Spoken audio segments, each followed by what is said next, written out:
So I haven't made a video in a couple weeks, but it has nothing to do with me losing interest in my channel.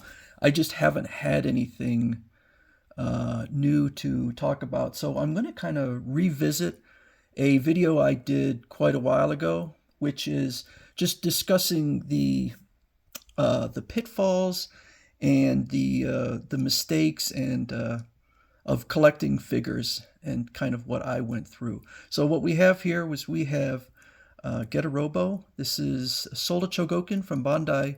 It's about 6.5 inches tall, 6.5 inches. And then behind it we have my Mazinger DX box. And there's a reason that I'm showing this box, um, which I'm going to get into later. So let me start by saying I think the most important thing, if you're getting into, and I'm probably going to split this video into multiple parts, but when you're first getting into it, and I just kind of jumped into it, but I would say the most important thing is to figure out a budget. And as far as I'm concerned, I believe that you should take care of your necessities, your groceries, your mortgage, your rent, clothing, everything should come first. You should have money to take vacations. You should have a lot of money going towards saving for retirement, and then figure out what you have left. I have a eBay store, and one of the things I sell on there is comics. And I've had people order, say, 10 comics.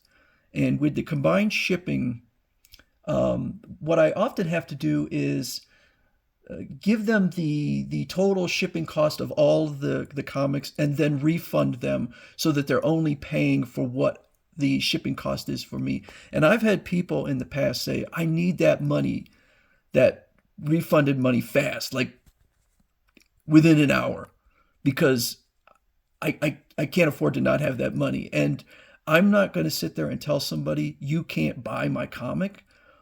But in my mind, I'm thinking, why are you buying comics if your budget is that tight? So there's all sorts of different ranges of figures that one could buy. If you're focusing, say, on robots, there are figures that are in the $50 range. There are figures that are below $50. There are model kits that are quite a bit cheaper than die-cast figures. And then there are figures that are in the $4,000 range, and those are outside of my budget. I'm not going to spend that much money, but I have bought figures for $300 and $400. I have bought figures for $800, but they are within my budget. That is disposable income for me. So be very careful. The next thing I would say is do research, and that's why one of the things I talk about quite frequently on here is what is the legitimate price, or what is the price that I got it for? Because when I first got into it, I was looking at figures, particularly on Amazon, and I couldn't believe some of the prices. Because a lot of these figures, if they're discontinued, they can jump up in price from third-party sellers. And I pretty much completely avoid overpaying for any figure. There's no figure that I want so badly that I'm going to pay double and triple the price. So do some research. There are a lot of sites. Bandai has their own website where they list out what the prices are. But if you're buying it new from a reputable retailer, you're probably getting a decent price. But you can also go out and look in the Japanese websites where they sell the figures and compare the prices. The more budget conscious you are, the more figures you can own. I would say that when you're first getting into it, decide what you want to collect. And that was one of the mistakes I made early on, was that I was I liked the Figma figures. And so I was sitting there buying Figma figures, but Figma really they're mostly producing Japanese-centric figures, Japanese, kind of maybe obscure anime that really hasn't penetrated the West, or figures for mobile video games, mobile apps. And I was buying figures that I didn't care about because I was like, well, that's kind of cool looking. And now I regret it. And so I should have early on made a more focused um, collection. And so, one of the ones that I almost didn't get, which is the current Mezco GI Joe figures, and finally I said, okay, yeah, I'm going to get those. I'm going to collect those. And I'm very happy I did. One of the ones I regret getting into because I really didn't care about the property was One Piece. I have a bunch of One Piece figures. I stopped collecting them. I don't really care about them.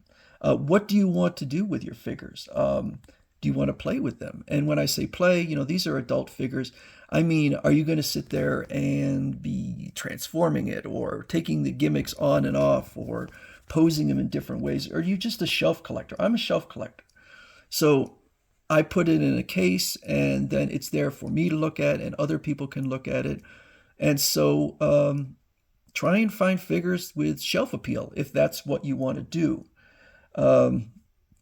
So you want to avoid a completely unfocused collection. And as time has gone on, mine has become more focused, more on the Japanese robots, more on specific Mezco figures. I was huge into the Street Fighter figures, but now I'm much more selective in the ones that I get. Um, Decide why you're collecting. Uh, Again, is it just for display?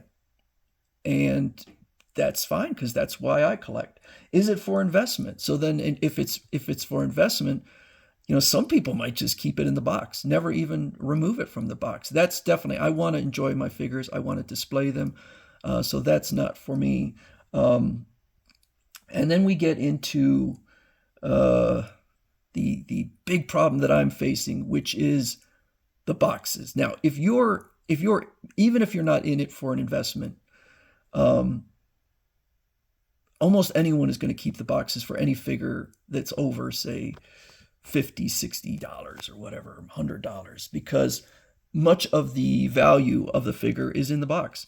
The box also can be used to hold the gimmicks. The box can be used if you're moving, to put the figure in, to keep it safe.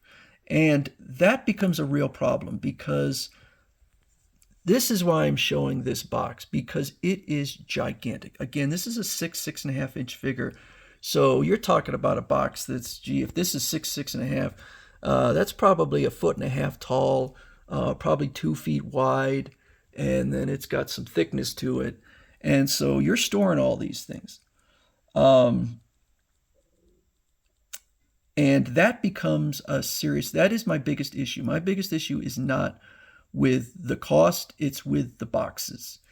And so I think anyone would be kind of crazy to start tossing the boxes.